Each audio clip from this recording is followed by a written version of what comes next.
Bom, nessa aula a gente vai falar então sobre selectors, tá? A gente já viu seletores em CSS, quando a gente vai no nosso HTML, atribui uma classe CSS lá, e aí lá no nosso arquivo de CSS, onde a gente vai escrever os nossos estilos, a gente coloca um pontinho e o nome da classe. Isso é um seletor, a gente está selecionando o elemento que tem aquela classe e passa as propriedades CSS. No JavaScript funciona mais ou menos da mesma maneira, tá? E a gente vai ver isso agora então. Selecionando elementos individualmente, tá? Bom, no JavaScript a gente tem essas duas maneiras aqui de selecionar um elemento individualmente. Na verdade tem mais, mas essas aqui são as principais, tá? Que é selecionar esse elemento pelo ID dele, tá? E selecionar esse elemento usando uma propriedade chamada querySelector. E aí então a gente seleciona pela classe. E aí, no caso do getElementById, tá?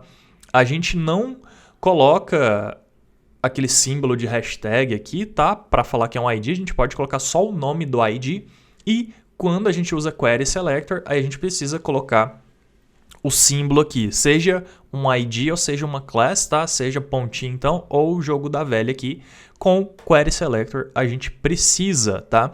Além do getElementById, também existe o getElementByClassName, tá? Que aí a gente selecionaria por classe ao invés de ID. Então vamos ver isso na prática, tá? Que aí fica mais legal. Olha só, eu preparei um arquivo aqui HTML bem simples também. Ele tem um códigozinho CSS, está tudo no mesmo arquivo, eu nem separei os arquivos, está tudo nesse index HTML aqui. E ele é desse jeito aqui, tá? Esse aqui é o design dele, é o estilo dele, tudo belezinha. E agora a gente vai começar então a interagir com esses blocos aqui. A gente tem azul 1, azul 2, azul 3, vermelho 1, vermelho 2, vermelho 3. Vamos lá. Selecionar esses elementos usando selectors. Aqui no rodapé, então, depois que tudo isso aqui já foi carregado, né? Mas está errado aqui, tem que ficar dentro do body. Beleza, depois que isso tudo foi carregado, então, eu vou escrever o meu JavaScript e a gente vai selecionar esses elementos aqui, tá? E olha só, eu já vou começar fazendo o seguinte, para que a gente usa selectors no JavaScript? Ao longo de um projeto, a gente quer, então, modificar esses elementos da interface em determinadas situações. Quando eu clicar, faça o azul 1 ficar vermelho, por exemplo, tá? Então, para a gente fazer isso, a gente precisa começar a armazenar esses elementos em variáveis, tá? E a gente faz da seguinte maneira, então. var, eu vou chamar de azul, tá? Vou chamar só de azul por enquanto, tá? E aí, então, eu posso fazer query, eu preciso declarar document, para falar que eu estou no meu document, dentro do nosso objeto window. Lembra da nossa aula sobre o objeto window, tá? Document, query selector. E aí, então, eu passo dentro do nosso query selector, pontinho, porque é uma class, né? Item azul. Beleza. Olha só. Eu vou fazer agora um console log. E eu vou pedir para me logar o que estiver dentro dessa variável. Teoricamente, a gente está passando dentro dessa variável esse elemento aqui, certo? Ou, na verdade, todos eles, porque os três têm a mesma classe, item azul. Vamos testar então. Eu quero que me dê um console log em qualquer coisa que estiver guardada dentro da nossa variável azul. Então vamos lá. Vou abrir o console aqui e vou dar um refresh. E ele me deu o log do azul 1, tá? Mas Brunão, por que ele deu o log do azul 1, sendo que os três elementos aqui, eles têm a mesma classe? Item azul, item azul, item azul.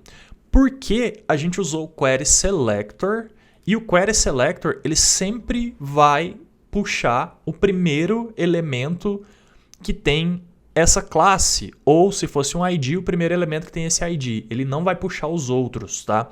Como que a gente faz para armazenar todos, tá? A gente usa query selector all, tá? E aí agora, eu fazendo query selector all, que é o que está até aqui no nosso slide, ó, selecionando o grupo de elementos, tá? Aí, por grupo de elementos, a gente tem o query selector all, que eu acabei de usar, e a gente tem o get element by class name, tá? E aí o class name, então, ele não seleciona individualmente, ele seleciona todos os itens. Vamos testar, então? Olha só, query selector all, item azul, e agora, então, ele deve me retornar todos os 3 itens aqui, tá? Vamos lá, já salvei, né? Beleza. E olha só como que ele me retornou. Ele me retornou desse jeito aqui, ó. Tá vendo que começa com o elemento colchetes aqui e fecha num colchetes? Isso se chama array, tá? Array, enfim. E o array, ele é basicamente um tipo de dado que é uma lista. É uma lista de dados separadas por vírgula, tá? Então, como tem 3 dados, né? Ele me retornou num array, tá? E aí a gente tem, então, num formato aqui de objeto, ao invés de a gente ter num formato do próprio item do HTML, tá? Mas, se a gente for rolando aqui, a gente tem todas as informações, então, desse nosso elemento. Node name, a gente tem o inner text ou inner HTML, que é o texto que está dentro da tag, e aí, então, a gente conseguiria navegar dentro desse elemento. Eu poderia falar, quando eu quero navegar dentro de um array, tá? Eu quero um item específico, o array funciona da seguinte maneira. Tá vendo aqui, ó, 0, 1, 2. Os itens, eles sempre vão ser numerados dentro de um array e sempre vai começar no 0. Então, o primeiro item, na verdade, ele sempre vai ser o número 0, o segundo item sempre vai ser o número 1 e assim por diante, tá? Então, se eu quero que me retorne o azul 2, eu posso simplesmente fazer assim, ó. Eu passo colchetes, então, falando que eu quero um elemento de um array, né? E falo que eu quero o segundo da lista, que é o array de número 1, né? É o item de número 1, tá? E aí, agora, então, ele retorna pra gente o elemento certinho, beleza? Ao invés de retornar aquele objeto com todas aquelas características, ok? Bom, então, basicamente, usando query selector, é assim que a gente faz. Se eu coloco query selector, ele vai pegar só o primeiro elemento. Se eu coloco query selector all, ele vai pegar todos. E aí de uma lista, então, de vários elementos, se eu quiser um item específico dessa lista, o primeiro, o segundo ou o terceiro, eu tenho que passar, então, qual item dentro do array eu quero, tá? E aí eu passo dessa maneira aqui.